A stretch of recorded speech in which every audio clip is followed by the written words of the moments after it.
8 class का first chapter 1.1 में आपका स्वागत है। धन्यवाद। आज मैं आपको इस वीडियो में पढ़ाऊंगा अध्याय 1 प्रश्नावली 1.1। वीडियो शुरू करने से पहले आपसे रिक्वेस्ट है कि प्लीज़ इस वीडियो के नीचे लाल रंग का सब्सक्राइब का बटन आ रहा है, इस बटन को दबाकर इस चैनल को सब्सक्राइब कर लें। पास में घंटी का बटन आएगा, इसे भी दबा दें ताकि मैं जो भी वीडियो अपलोड करूँ उसकी नोटिफिकेशन आपको मिल जाए। सब्सक्राइब का कोई पैसा नहीं जाता, ये फ्री में होता है। तो बच्चों, प्रश्न नंबर फर्स्ट है, उचित गुणधर्मों के उपयोग से निम्नलिखित का मान ज्ञात करें। बच्चों, हम चाहें तो इसको डायरेक्ट सॉल्व करके यहाँ आंसर लिख सकते हैं, लेकिन ऐसा करने से आपको एक भी मार्क्स या एक भी नंबर नहीं मिलेगा। क्यों? क्योंकि हमसे यहाँ साफ साफ क्वेश्चन में कहा गया उचित गुणधर्मों का हमें उपयोग करना है। तो चलिए इसमें कौन से गुणधर्म लगेंगे उसको लिखते हैं और सवाल को हल करते हैं। सबसे पहले बच्चों, हम इसमें ये देख लेंगे कि कितने पद हैं। देखिए, एक पद ये है 2/3 गुणा 3/5, यानी -2/3 गुणा 3/5। इन दोनों को मिलाकर हम एक पद कहेंगे। क्यों? क्योंकि जब गुणा में चीज़ें होती हैं तो वो एक ही कहलाती हैं। जैसे कि अगर हम इन दोनों की गुणा करें तो क्या हो जाएगा, -6 और बटे 3 पंजे 15, तो ये एक पद बन गया। इसलिए हम गुणा वाली चीज़ों को क्या कहते हैं, एक पद। दूसरा पद हमारा ये है और तीसरा पद है ये।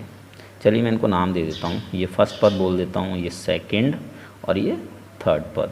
ठीक है बच्चों, अब हमें ये देखना है कि फर्स्ट, सेकंड और थर्ड तीनों ही पदों में कोई चीज़ कॉमन है। फर्स्ट पद में देखिए 3/5 है, थर्ड पद में भी 3/5 है, ये दोनों कॉमन हैं। तो हम क्या करेंगे, थर्ड वाले को सेकंड के स्थान पर लिख देंगे और सेकंड पद को थर्ड वाले के स्थान पर। ठीक, जब हम किन्हीं संख्याओं का क्रम चेंज करते हैं, जैसे अब हम क्या करेंगे, ये कॉमन वाली है, कॉमन वाली को हम फर्स्ट के पास में पहुंचाएंगे, यानी यहाँ रखेंगे सेकंड के प्लेस पर, और सेकंड वाले को फिर हमें थर्ड के प्लेस पर रखना पड़ेगा। जब हम संख्याओं का क्रम चेंज करते हैं तो उसे कहते हैं क्रम विनिमय नियम। ठीक है बच्चों, तो चलिए लिखते हैं -2/3 गुणा 3/5। पहला पद हमने लिख दिया। अब हम क्या करेंगे, थर्ड पद को लिखेंगे। थर्ड पद हमारा -3/5 गुणा 1/6, -3/5 गुणा 1/6।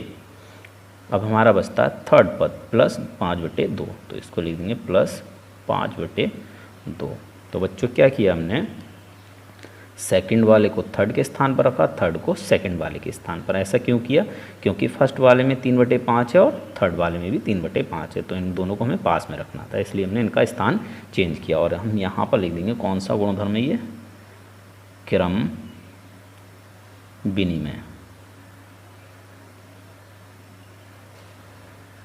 नियम से। ठीक है बच्चों, एक गुणधर्म हमारा इसमें ये लग गया और आप ब्रैकेट में से लिख दें।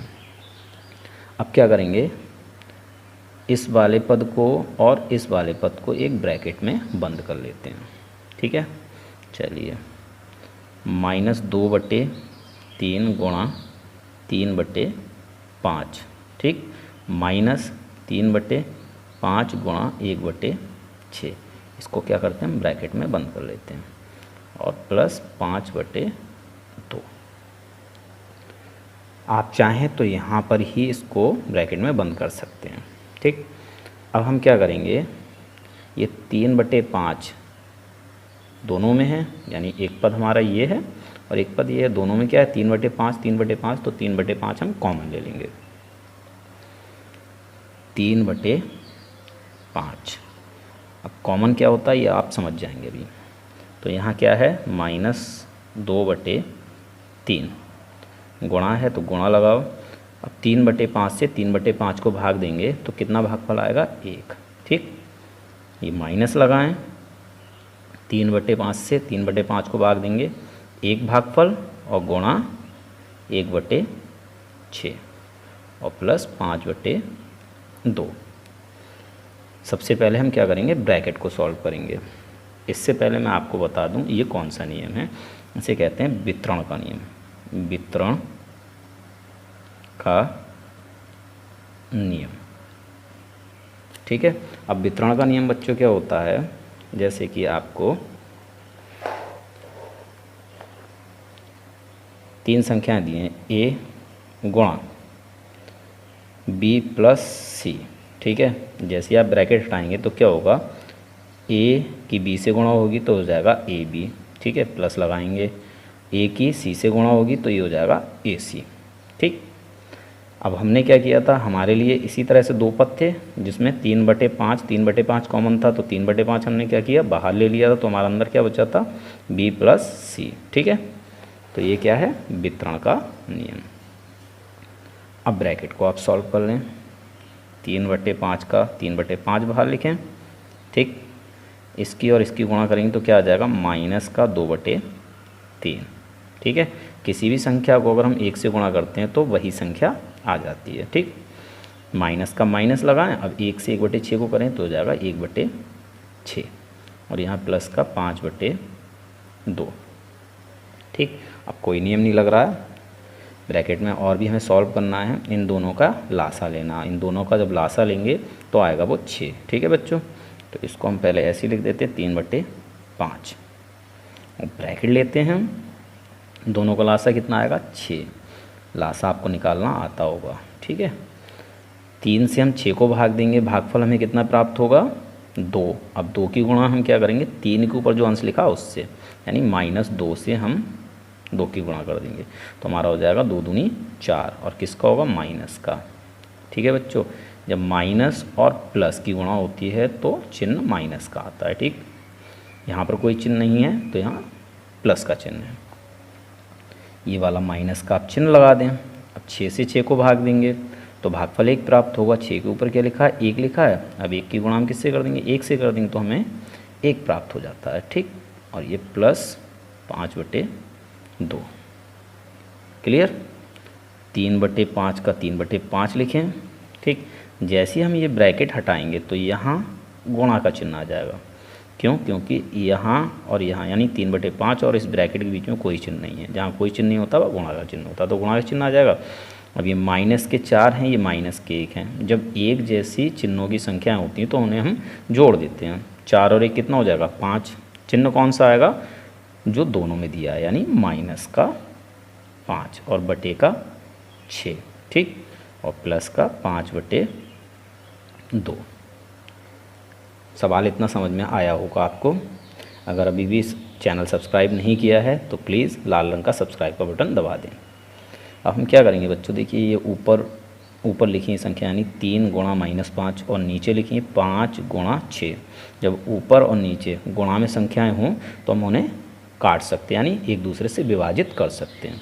तो 5 से मैं इस 5 को काट दूंगा तो हो जाएगा 5 एकम 5।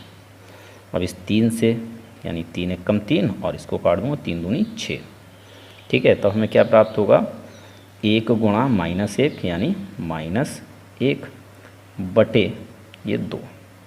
यहाँ पर भी क्या आया हमारा 1, यानी 1 गुणा 2 क्या होगा 2, और प्लस 5/2। अब इसका स्टेप मैं आगे ही लिख देता हूँ, यहाँ पर दोनों को ही हर समान है तो हम क्या करते हैं, ऊपर जो लिखा है वैसे ही लिख देंगे, -1 और +5।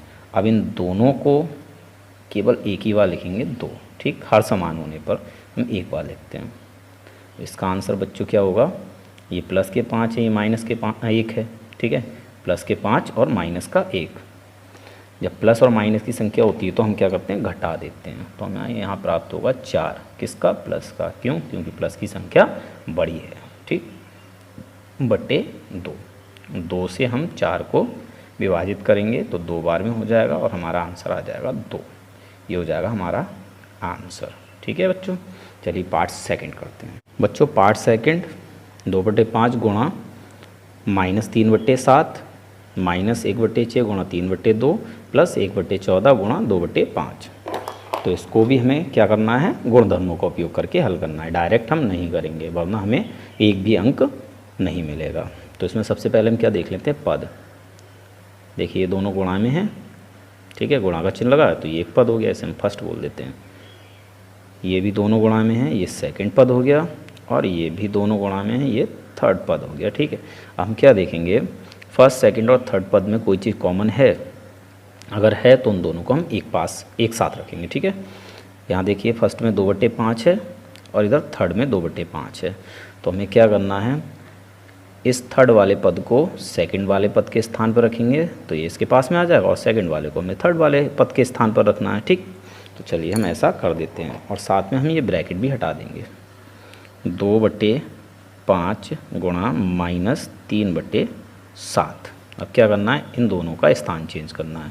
तो ये है प्लस का 1/14 गुणा 2/5, यानी प्लस का 1/14 गुणा 2/5। ठीक, ये वाला पद इधर आ गया और ये वाला किधर चला जाएगा, इधर। तो ये किसका, माइनस का 1/6 गुणा 3/2। बच्चों हमने क्या किया है, संख्याओं का क्रम चेंज किया है। तो कौन सा नियम है यहाँ पर, वेरी गुड, क्रम विनिमय, क्रम विनिमय नियम। ठीक है, अगर अभी भी आपने इस चैनल को सब्सक्राइब नहीं किया तो बच्चों प्लीज़ चैनल को सब्सक्राइब कर दें। अब हम क्या करेंगे, इस वाले पद को और इस वाले पद को एक ब्रैकेट में ले लेंगे। 2/5 गुणा -3/7 प्लस 1/14 गुणा 2/5 ब्रैकेट में ले लेंगे, और यहाँ बचेगा -1/6 गुणा 3/2। ठीक है बच्चों, अब इन दोनों में कॉमन क्या है, 2/5 और 2/5। तो हम क्या करेंगे, 2/5 कॉमन ले लेंगे। 2/5 हम कॉमन ले लेंगे तो यहाँ क्या बचेगा, 1 बचेगा, यानी 2/5 से हम 2/5 को भाग देंगे, एक बार में कट जाएगा, गुणा -3/7 और ये प्लस 1/14 गुणा 2/5, 2/5 से भाग देंगे तो क्या होगा, एक बार में कैंसिल, तो यहाँ 1 आ जाएगा। ठीक, -1/6 गुणा 3/2। फिर हमें क्या करना है, इसको सॉल्व करना है। ठीक है, 2/5 यहाँ इन दोनों की गुणा होगी तो क्या आ जाएगा, -3/7 और प्लस 1/14 गुणा 1, तो ये 1/14 और यहाँ -1/6 गुणा 3/2। ठीक है बच्चों, अब यहाँ पर जो हमने कॉमन लिया था यहाँ पर, ठीक है, इसको कौन सा नियम कहेंगे बच्चों, इसको कहेंगे वितरण का नियम, जैसा कि मैंने अभी पिछले सवाल में बताया, वितरण नियम से। क्लियर, चलिए अब क्या करेंगे, इस ब्रैकेट को सॉल्व करेंगे। ठीक, तो यहाँ पहले 2/5 लिख देते हैं और इन दोनों का क्या करेंगे, एलसीएम लेंगे। एलसीएम कितना आएगा, 14। ठीक, फिर 7 से 14 को भाग देंगे, 2 बार में कट जाएगा, 2 की गुणा हम क्या करेंगे, 7 के ऊपर जो लिखा है -3 उससे कर देंगे, यानी -3 गुणा 2, तो कितना प्राप्त होगा, -6। क्यों, क्यों ये माइनस की संख्या और ये प्लस की, प्लस माइनस माइनस होता है, तो यहाँ लिख देंगे -6।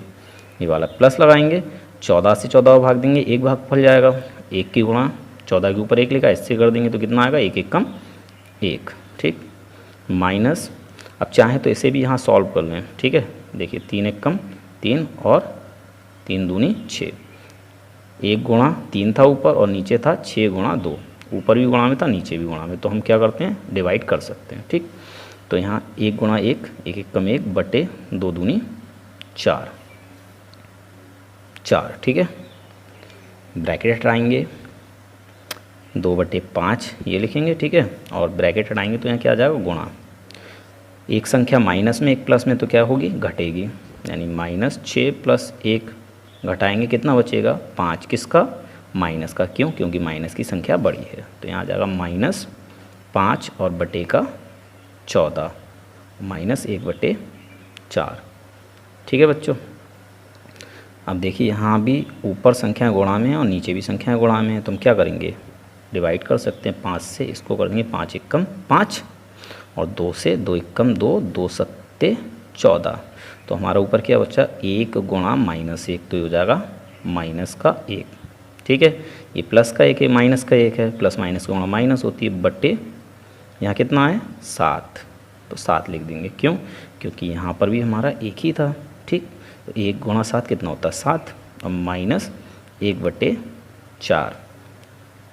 अब क्या करेंगे बच्चों, दोनों का एलसीएम ले लेंगे और एलसीएम आएगा 28। ठीक है, 7 से 28 को भाग देंगे, 4 भागफल आएगा, 7 चौक 28, 4 भागफल, 4 की गुणा हम किससे करेंगे, 7 के ऊपर जो -1 लिखा है, तो ये हो जाएगा 4 1 कम 4 माइनस का। ठीक, ये वाला माइनस लगाएं, 4 से भाग दें, कितना भागफल आएगा 7, 4 सत्ते 28, तो 7 की गुणा हम किससे करेंगे, जो 4 के ऊपर 1 लिखा है, तो हो जाएगा 7 एकम 7। ठीक, दोनों ही संख्या माइनस की हैं तो ये क्या होंगी, आपस में जुड़ जाएंगे और माइनस का हो जाएगा 11/28। ठीक है बच्चों, जब एक जैसे चिन्ह होते हैं तो संख्याओं को जोड़ते हैं और चिन्ह वही रखते हैं जो इन दोनों में दिया है। ठीक है, ये हो गया आंसर। चलिए अगला क्वेश्चन करते हैं। दूसरा प्रश्न है, निम्नलिखित में से प्रत्येक के योज्य प्रतिलोम लिखिए। इसके 5 पार्ट दिए हैं। ठीक है बच्चों, योज्य प्रतिलोम का मतलब क्या होता है कि अगर हम दो संख्याओं का योग करें, ठीक है, और उनका योगफल 0 हो जाए, ठीक, तो ऐसी संख्याओं को हम क्या कहते हैं, एक दूसरे का योज्य प्रतिलोम। और योज्य प्रतिलोम हमेशा उल्टी चिन्ह वाली संख्या होती है। जैसे कि आपको दिया है 8, ठीक, और आपसे पूछें कि इसका योज्य प्रतिलोम बताओ, तो आप कह देंगे -8। ठीक, अगर आपको दिया है -8 और कहें इसका योज्य प्रतिलोम बताओ, तो आप कह देंगे +8। ठीक है बच्चों, चिन्ह को अगर हम उल्टा कर दें, यानी माइनस का प्लस कर दें और प्लस का माइनस कर दें, तो वो योज्य प्रतिलोम हो जाता है। ठीक, चलिए तो इसका पहला पार्ट करते हैं। इसको मैं मिटा देता हूँ यहाँ से। पहले पार्ट में है आपका 2/8, तो हम इसको लिखेंगे फर्स्ट पार्ट, 2/8 का योज्य प्रतिलोम -2/8 है। ठीक है, अब इसका हम रीज़न दे देते हैं। चूँकि ये चूँकि का चिन्ह होता है, ठीक है, चूँकि 2/8 यानी इस वाले 2/8 में अगर हम जोड़ दें क्या, माइनस का 2/8, -2/8, तो हमें रिज़ल्ट क्या मिलेगा। ठीक है, देख लेते हैं। 2/8, जैसे हम ब्रैकेट हटाएंगे प्लस और माइनस की गुणा होगी, तो ये हो जाएगा -2/8। ठीक, अब 2/8 में से आप 2/8 घटाएंगे, क्या प्राप्त होगा, 0। ठीक, ऐसे करके हम रीज़न लिख देते हैं। अब सभी सवालों में आपको क्या करना है, ऐसे ही करके रीज़न लिखना है। तो चलिए सेकंड देख लेते हैं। सेकंड है -5/9। ठीक है बच्चों, अब इसका योज्य प्रतिलोम क्या होगा, प्लस का 9, 5/9, तो हम लिखेंगे का योज्य प्रतिलोम 5/9 है। ठीक है, रीज़न आप क्या देंगे, चूँकि -5/9 यानी इसमें अगर हम ये जोड़ें +5/9, तो हमें क्या प्राप्त होगा, देखिए ये माइनस की संख्या है, प्लस की संख्या, दोनों ही संख्या एक जैसी हैं, तो हमें यहाँ 0 प्राप्त हो जाता है। ठीक, थर्ड पार्ट करते हैं, पार्ट थर्ड, और यही आंसर है आपका। क्लियर बच्चों, थर्ड पार्ट है इसका -6/-5। ठीक, अब इसको पहले सॉल्व कर लेते हैं हम। यहाँ देखिए नीचे ही माइनस, ऊपर ही माइनस है, माइनस से माइनस कैंसिल हो जाएगा, तब हमें प्राप्त होगा 6/5। ठीक, अब लिखेंगे इसका 6/5 का योज्य प्रतिलोम क्या होगा बच्चों, यहाँ प्लस का 6/5 है, अब माइनस का 6/5। ठीक है, रीज़न आप दे दें, चूँकि ठीक है, चूँकि 6/5 प्लस इस वाली संख्या को हमें जोड़ना है, तो हम ब्रैकेट में लेंगे -6/5, तो हमें क्या प्राप्त होगा, 6/5, जैसे हम ब्रैकेट हटाएंगे प्लस माइनस की गुणा माइनस आ जाएगा 6/5। अब ये प्लस के 6/5, ये माइनस के 6/5 घट जाएंगे, क्या आएगा, 0। ठीक, फोर्थ पार्ट करते हैं। फोर्थ है आपका 2/-9। ठीक है, तो इसको सॉल्व करने के लिए ये जो नीचे माइनस का हर है, इसको हम प्लस का कर देंगे, तो ऊपर का प्लस की संख्या माइनस की हो जाएगी। ठीक है, यानी हम कभी भी हर को माइनस का नहीं रखते हैं, उसे हम प्लस का कर देते हैं। ठीक है, जब हम नीचे प्लस का करेंगे तो ऊपर माइनस की हो जाएगी, तो ये हो जाएगी -2/9। ठीक, अब लिखेंगे का योज्य प्रतिलोम क्या होगा बच्चों, प्लस का 2/9, 2/9 है। प्लस आप लगाएं या ना लगाएं। ठीक, रीज़न दे दें, चूँकि -2/9 और प्लस ये वाला 2/9 क्या हो जाएगा, बराबर में 0। क्यों, क्योंकि ये माइनस की संख्या, ये प्लस की संख्या, दोनों ही सेम है। ठीक है, पार्ट फिफ्थ लेते हैं। फिफ्थ है 19/-6। तो बच्चों इसमें हमें क्या करना है, सबसे पहले इसको प्लस का करना और इसको माइनस का, तो हम लिख लेंगे -19/6, ठीक, का योज्य प्रतिलोम क्या होगा बच्चों, प्लस का 19/6 है, ठीक। रीज़न दे दो आप, रीज़न क्या दोगे, चूँकि -19/6 प्लस 19/6 बराबर प्राप्त होगा 0, ठीक है बच्चों। चलिए प्रश्न नंबर 3 करते हैं। क्वेश्चन थर्ड के दो पार्ट हैं। पार्ट फर्स्ट x बराबर 11/15, पार्ट सेकंड x बराबर -13/17 के लिए सत्यापित कीजिए कि माइनस ब्रैकेट -x बराबर x, ठीक है। इसमें हमें ये जो समीकरण हमें दे रखी है, इसमें हमें x का मान रखना है और इसको सिद्ध करना है, ठीक। तो इसको हम कहेंगे LHS बराबर RHS, ठीक है। LHS की चीज़ को RHS की चीज़ हमें सिद्ध करनी है। तो LHS में हमारा क्या है, -x और RHS में x, ठीक। तो हम यहाँ x की वैल्यू रख देते हैं, माइनस लगाओ, ये वाला माइनस लगाओ और x की वैल्यू हम पार्ट फर्स्ट करते हैं यहाँ पर, पार्ट फर्स्ट, ठीक है। x की वैल्यू हमें क्या दे रखी है, 11/15, तो हम लिख देंगे 11/15 बराबर 11/15 x की वैल्यू, ठीक है। ब्रैकेट हटाएंगे, माइनस माइनस की गुणा होगी तो ये हो जाएगा प्लस 11/15 बराबर 11/15, यही हमारा आंसर हो जाता है, ठीक है। सेकंड कर लेते हैं इधर, सेकंड LHS बराबर RHS, LHS में -x बराबर RHS में x, ठीक है।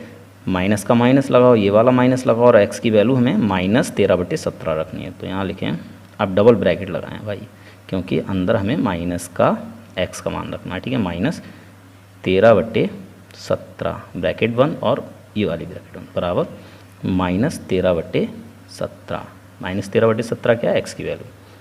अब हम क्या करेंगे, सबसे पहले अंदर वाली ब्रैकेट हटाएंगे, तो ये माइनस तो ऐसे ही रहेगा, ठीक।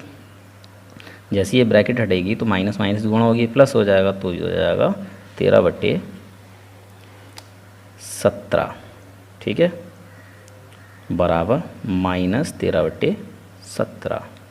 क्लियर होगी बच्चों बात। ब्रैकेट हटाओ, ये किसका है, प्लस का है, प्लस माइनस की गुणा करेंगे तो क्या हो जाएगा, -13/17 बराबर -13/17। तो यहाँ प्रूफ लिख दो, सिद्ध लिख दो या आंसर लिख दो, ठीक है। तो मैं आंसर लिख देता हूँ। क्लियर हो गई बात। चलिए क्वेश्चन नंबर 4 करते हैं बच्चों। प्रश्न नंबर 4 है, निम्नलिखित की गुणात्मक प्रतिलोम ज्ञात कीजिए। तो सबसे पहले आप गुणात्मक प्रतिलोम समझ लें। जैसे आपको एक संख्या दी है 7/2, तो इसका गुणात्मक प्रतिलोम होगा 2/7, यानी इस संख्याओं को हम क्या करेंगे, बदल देंगे, नीचे की संख्या ऊपर लिख देंगे और ऊपर की संख्या नीचे, तो ये हो जाएगा गुणात्मक प्रतिलोम। और गुणात्मक प्रतिलोम का आंसर हमेशा गुणा करने के बाद प्लस का 1 आता है। जैसे कि 2 से ये 2 कैंसिल हो जाएगा एक बार में, ठीक, और 7 से ये 7 कैंसिल हो जाएगा एक बार में, तो हमारा 1 गुणा 1 क्या आएगा, प्लस का 1। ऐसे ही मान लो अगर आपको संख्या दी है -8/3, तो इसका गुणात्मक प्रतिलोम क्या होगा, 3/-8, ठीक है, उल्टा। इसको हम गुणा करेंगे तो -8 से -8 एक बार में कैंसिल, 3 से 3 एक बार में कैंसिल, तो हमारा आंसर क्या हो जाएगा, 1, ठीक है। तो गुणात्मक प्रतिलोम का गुणनफल कितना होता है, +1, ठीक। बात आपको समझ में आ गई होगी। इसको मैं रफ कर देता हूँ। तो चलिए पार्ट फर्स्ट करते हैं। पार्ट फर्स्ट है -13, इसका गुणात्मक प्रतिलोम क्या होगा बच्चों। अगर हम इस संख्या के नीचे 1 लगा दें, ठीक है, तो क्या -13 के मान पे कोई फ़र्क पड़ेगा, नहीं पड़ेगा। नीचे वाली संख्या से हम क्या करते हैं, ऊपर वाली संख्या को भाग देते हैं। अगर हम 1 से -13 को भाग दें तो हमें भागफल कितना प्राप्त होगा, -13 ही होगा, ठीक है। तो किसी भी संख्या के नीचे अगर आप 1 लगा देते हैं तो इससे संख्या के मान पर कोई फ़र्क नहीं पड़ता। और दूसरी चीज़, कोई भी पूर्णांक होगा उसके बटे में 1 होती है, ठीक। तो -13 का गुणात्मक प्रतिलोम बच्चों क्या होगा, 1/-13। इसको हम क्या करेंगे, उल्टा कर देंगे, ठीक है। रीज़न आप दे दें, चूँकि -13 गुणा 1/-13 बराबर कितना प्राप्त होगा, -13 से -13 एक बार में कट जाएगा, बचा 1 गुणा 1, तो यहाँ 1, ठीक है। चलिए सेकंड पार्ट। और बच्चों यही आंसर है आपका। ठीक है, सेकंड पार्ट है -13/9। ठीक, इसका गुणात्मक प्रतिलोम लिख लें, का गुणनात्मक प्रतिलोम क्या होगा स्टूडेंट्स, 9/-13 है। रीज़न आप दे दें, चूँकि -13/9 गुणा 9/-13 बराबर कितना प्राप्त होगा, प्लस का 1। देखिए -13 से -13 एक बार में कैंसिल, 9 से 9 एक बार में कैंसिल, तो क्या आया 1 गुणा 1 प्लस का 1। ठीक है, थर्ड पार्ट 1/5। अब 1/5 का गुणनात्मक प्रतिलोम बच्चों क्या होगा, 1/5 का उल्टा 5/1। तो बटे का 1 हम लिखते नहीं हैं, लिख देंगे है। ठीक, रीज़न दे दें, चूँकि 1/5 गुणा 5 बराबर क्या प्राप्त होगा, 5 से 5 कैंसिल एक बार में, क्या बचा 1 गुणा 1, यहाँ प्लस का 1 आ जाएगा। ठीक, फोर्थ पार्ट करते हैं। फोर्थ पार्ट है आपका -5/8, सॉरी दिख नहीं रहा है, -5/8 गुणा -3/7। इसको सबसे पहले क्या करेंगे, सॉल्व कर लेंगे, ब्रैकेट हटा देंगे। ठीक है, -5/8 गुणा -3/7। अब इसकी हम क्या कर लेंगे, गुणा कर लेंगे। 5 गुणा 3 दोनों ही माइनस के, तो प्लस के 15, माइनस माइनस प्लस हो जाता है, बटे 8 सत्ते 56। तो 15 गुणात्मक प्रतिलोम क्या होगा बच्चों, 56/15 है। ठीक है, रीजन लिख दें आप, चूँकि 15/56 गुणा 56/15 बराबर कितना प्राप्त होगा, 15 से 15 एक बार में कैंसिल, 56 से 56 एक बार में कैंसिल, 1 गुणा 1 बराबर 1। ठीक है बच्चों, नंबर 5 है, निम्नलिखित प्रत्येक में गुणन के अंतर्गत उपयोग किए गए गुणधर्मों का नाम लिखिए। 3 पार्ट दिए हैं, इसमें हमें गुणधर्म का नाम बताना है गुणन के अंतर्गत। देखिए पहला पार्ट है -4/5 गुणा 1 बराबर 1 गुणा -4/5 बराबर आंसर है -4/5। तो ये कौन सा गुणधर्म है, तो बच्चों आप एक चीज़ देखिए, अगर हम 7 की गुणा 1 से करें तो आंसर हमें क्या मिलेगा, 7। और अगर हम 1 की गुणा 7 से करें तो आंसर हमें क्या मिलेगा, 7। तो इसका मतलब क्या है, 1 से हम किसी भी संख्या की गुणा करें या किसी भी संख्या की 1 से गुणा करें तो आंसर क्या आता है, वही संख्या आती है जिसकी हम गुणा करते हैं। तो ऐसी स्थिति में 1 क्या हो जाता है, गुणनात्मक तत्समक। ठीक है, तो यहाँ आप देख सकते हैं -4/5 की गुणा की गई है 1 से, और फिर 1 की गुणा की गई है -4/5 से, तो आंसर हमें दोनों स्थिति में क्या मिलेगा, -4/5। तो ये कौन सा गुणधर्म कहलाएगा, गुणनात्मक तत्समक। ठीक है, तो यहाँ पर हम इसका आंसर लिख देते हैं। ठीक, गुणनात्मक तत्समक। ठीक है, चलिए सेकंड पार्ट -13/17 गुणा -2/7 बराबर -2/7 गुणा -13/17। तो ये बच्चों कौन सा गुणधर्म है, तो आप एक चीज़ और बताइए मुझे कि अगर मैं -2 की गुणा 3 से करूं तो मुझे आंसर क्या मिलेगा, यहाँ पर 3 दूनी 6, माइनस और प्लस की गुणा माइनस में आती है तो -6 मिलेगा। और अगर मैं इसको इस तरह से लिख दूँ 3 गुणा -2 तो आंसर मुझे क्या मिलेगा, तो भी मुझे आंसर -6 मिलेगा। तो ऐसी स्थिति को या ऐसे गुणधर्म को हम क्या कहते हैं, क्रम विनिमय। क्या कहते हैं, क्रम विनिमय, जिसमें हम संख्याओं का क्रम चेंज करके लिख देते हैं। यानी -2 गुणा 3 को मैं 3 गुणा -2 भी लिख सकता हूँ। ठीक है, तो ये गुणन का क्या हो गया, क्रम विनिमय नियम। ठीक है, तो हम यहाँ आंसर लिख देते हैं, गुणन का क्रम विनिमय नियम, यह क्रम विनिमयता भी आप बोल सकते हैं इसे। पार्ट थर्ड देखते हैं बच्चों, क्या है, पार्ट थर्ड में है -19/29 गुणा 29/-19 बराबर आंसर 1। तो देखिए बच्चों, अगर मैं 2/7 की गुणा 7/2 से करूं, क्या किया है मैंने, 2/7 का व्युत्क्रम लिख लिया है यहाँ पर 7/2। व्युत्क्रम क्या होता है, जैसे यहाँ 2/7 लिखा है तो इसको मैंने क्या लिख दिया 7/2। तो ऐसी स्थिति में जब हम गुणा करते हैं तो हमें आंसर यहाँ मिलता है प्लस का 1। जैसे 7 से ये 7 कैंसिल हो जाएगा एक बार में, और 2 से ये 2 कैंसिल हो जाएगा एक बार में, तो 1 गुणा 1 क्या आएगा हमारा, प्लस का 1। ठीक है, तो इस नियम को हम कहते हैं गुणन का प्रतिलोम नियम। ठीक है, जैसा कि आप यहाँ देख सकते हैं -19/29 की गुणा किससे की गई है, -19/29 के व्युत्क्रम से, यानी 29/-19 से। तो यहाँ -19 से -19 एक बार में कैंसिल हो गया, 29 से 29 एक बार में कैंसिल हो गया, तो हमें क्या प्राप्त होगा, 1 गुणा 1 जो कि होता है प्लस का 1। ठीक है, तो इस नियम को हम क्या कहते हैं, गुणन का प्रतिलोम नियम। ठीक है, तो यहाँ आंसर लिख देते हैं, गुणन का प्रतिलोम नियम या गुणधर्म। ठीक है, चलिए अगला क्वेश्चन करते हैं। तो बच्चों प्रश्न नंबर 6 में हमसे कहा जा रहा है 6/13 को -7/16 के व्युत्क्रम से गुणा करें। तो -7/16 का व्युत्क्रम क्या होगा, 16/-7। ठीक है, तो इसको हम गुणा कर देते हैं, 6/13 गुणा 16/-7। ठीक है, ये क्या है, -7/16 का व्युत्क्रम।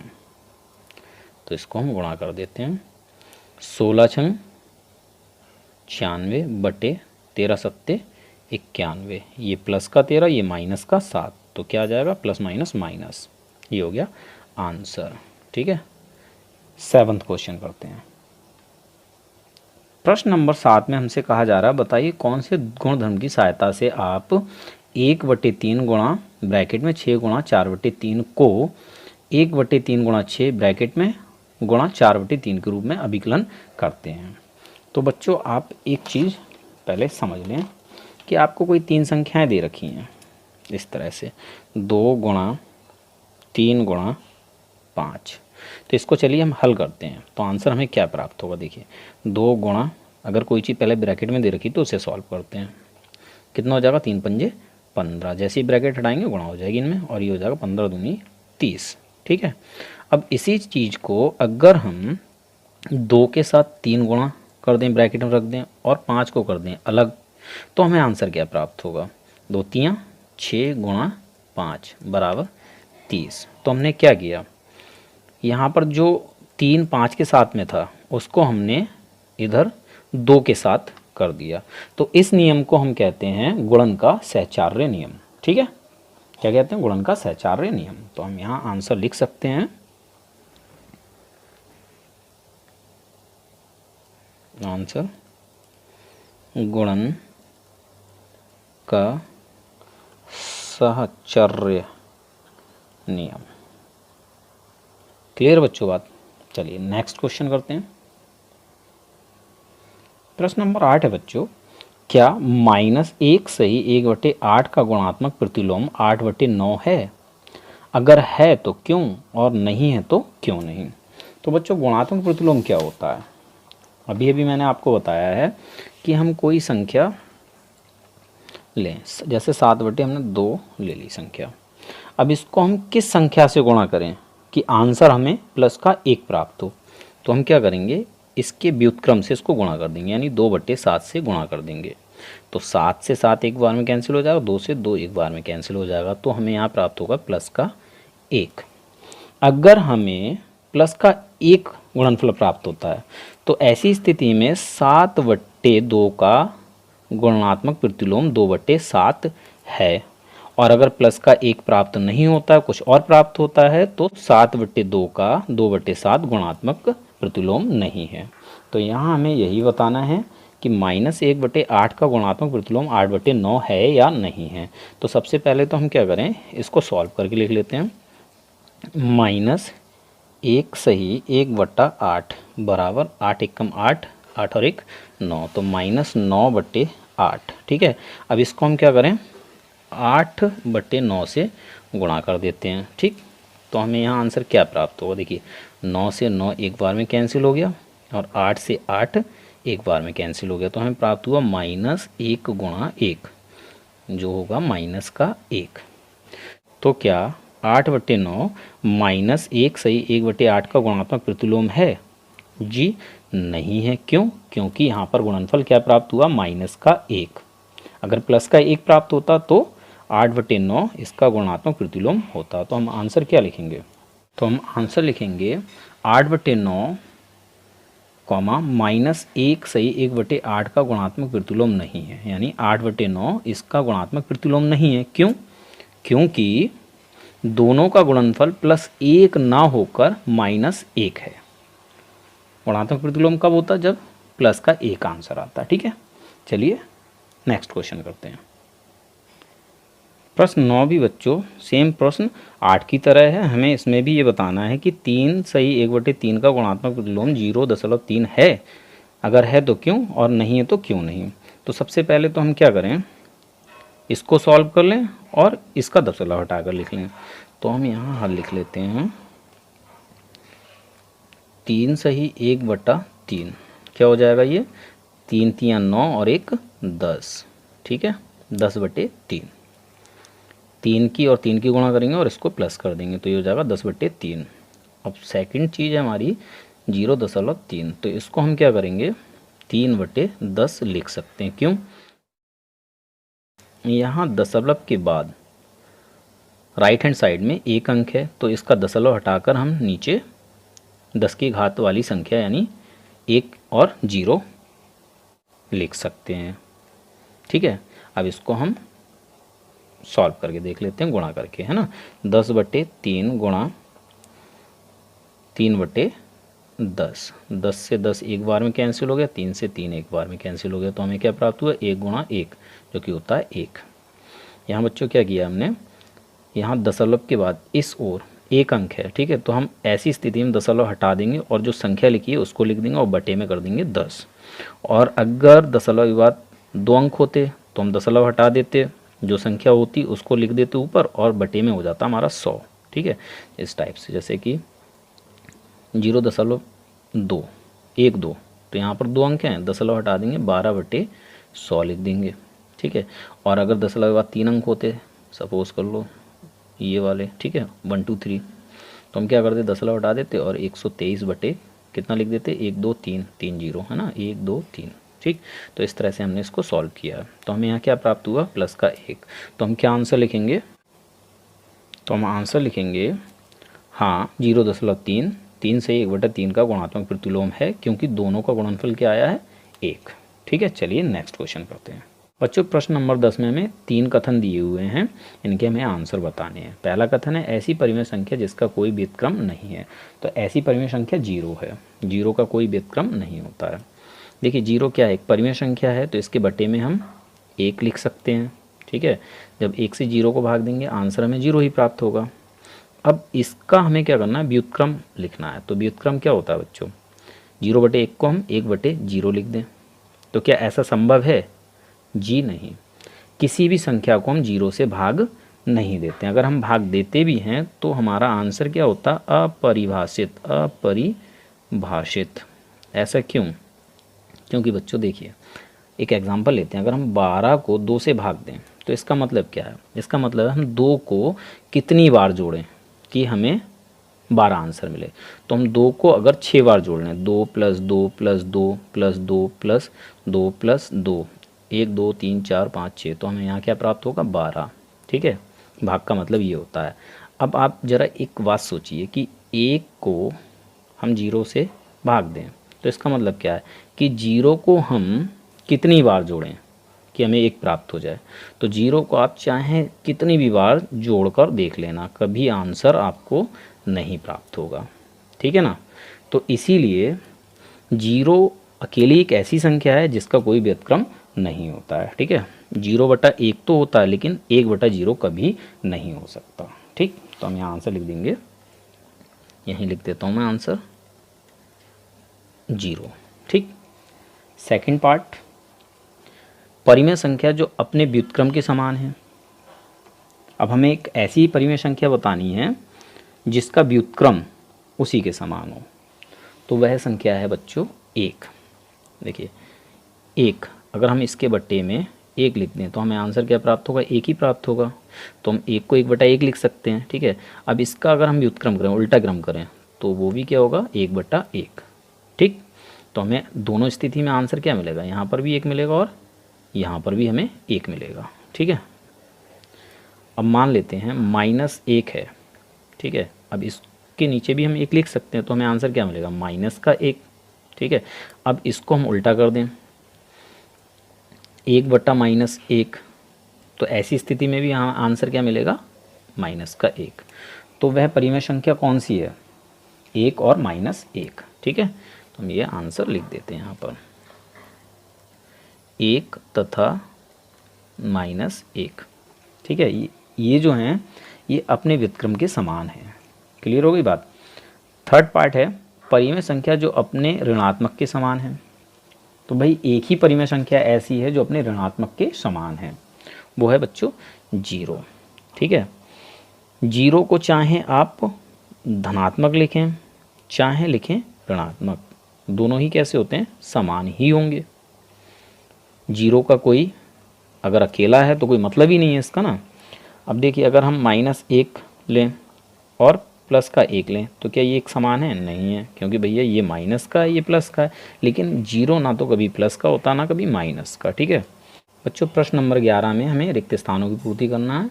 पहला पार्ट है शून्य का व्युत्क्रम क्या लिखेंगे यहाँ पर, नहीं है, जैसा कि मैंने अभी आप समझाया ही है आपको, ठीक है।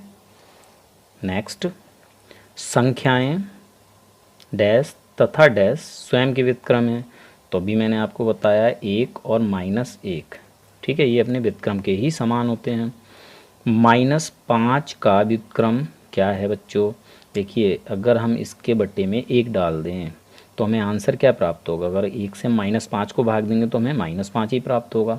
तो इसका व्युत्क्रम क्या हो जाएगा, 1/-1/5, ठीक है, क्या हो जाएगा, -1/5। नेक्स्ट है 1/x, जहाँ पर x हमारा 0 नहीं है, का व्युत्क्रम क्या होगा, इसको हमें उल्टा कर देना है, x/1, ठीक है। हम बटे में 1 लिखें या ना लिखें कोई भी फर्क नहीं पड़ेगा। नेक्स्ट है 2 परिमेय संख्याओं का गुणनफल हमेशा कैसा होगा, परिमेय संख्या ही होता है। कैसा होता है, परिमेय संख्या। कैसे, देखिए 2 परिमेय संख्याओं का हमें क्या करना, गुणनफल। तो परिमेय संख्या क्या होती हैं, जिन्हें हम p/q के रूप में लिख सकें, यानी अंश बटे हर के रूप में। तो जितने भी पूर्णांक हैं हमारे वो सब क्या हैं, परिमेय संख्या ही हैं। जैसे कि 2 क्या है, एक परिमेय संख्या, अगर हम इसकी गुणा 2 से करें तो हमें क्या प्राप्त हुआ, 4। तो 2 एक परिमेय संख्या, ये भी एक परिमेय संख्या और ये भी एक परिमेय संख्या। तो चलिए हम नेक्स्ट ले लेते हैं, 3 की गुणा 5 से करें तो हमें क्या प्राप्त होगा, 15। तो हमने यहाँ क्या किया है, दोनों ही कैसी हैं, परिमेय संख्या हैं। 3 को हम 3/1 लिख सकते हैं, गुणा 5 को हम 5/1 लिख सकते हैं। तो हमें आंसर क्या प्राप्त हुआ, 5×3 15 और बटे में 1 × 1 1, ठीक है। तो ये सारी कैसी होगी, परिमेय संख्या। तो अगर हम 2 परिमेय संख्याओं की गुणा करें तो हमेशा हमें क्या प्राप्त होगा, परिमेय संख्या। एक एग्जाम्पल और ले लेते हैं, 2/7 की हम गुणा कर दें 3/5 से, तो ये क्या परिमेय संख्या है, क्योंकि हम इसे p/q के रूप में लिखा हुआ है, ये भी एक परिमेय संख्या है। तो इसका मतलब क्या होगा, 3 दूनी 6 बटे 7 पंजे 35। यहाँ क्या प्राप्त हुआ, यहाँ भी एक बटे वाली संख्या प्राप्त हुई। तो 2 परिमेय संख्याओं का गुणनफल हमेशा क्या होता है, परिमेय संख्या होता है, ठीक है। आखिरी है, किसी धनात्मक परिमेय संख्या का व्युत्क्रम क्या होगा, भैया धनात्मक ही होगा, ठीक। कैसे, ये भी आप समझ लें। 2/5 क्या है, एक धनात्मक संख्या है, तो इसका अगर हम व्युत्क्रम करें तो क्या होगा, 5/2। ये भी क्या हुआ, धनात्मक। एक और एग्जांपल लेते हैं, 1/2 क्या है, एक परिमेय संख्या है, कैसी है, धनात्मक है, इसका व्युत्क्रम क्या होगा, 2/1, तो ये भी एक धनात्मक है। अब मान लो हमने ले लिया -5/2, ठीक है। तो इसका जब हम व्युत्क्रम करेंगे तो वो क्या आएगा, -2/5, ठीक है। तो यहाँ तो ऋणात्मक था तो ये ऋणात्मक आया। तो यहाँ कहने का मतलब है किसी धनात्मक परिमेय संख्या का व्युत्क्रम क्या होता है, धनात्मक ही होता है। अगर आपको ये वीडियो पसंद आया तो इस वीडियो को लाइक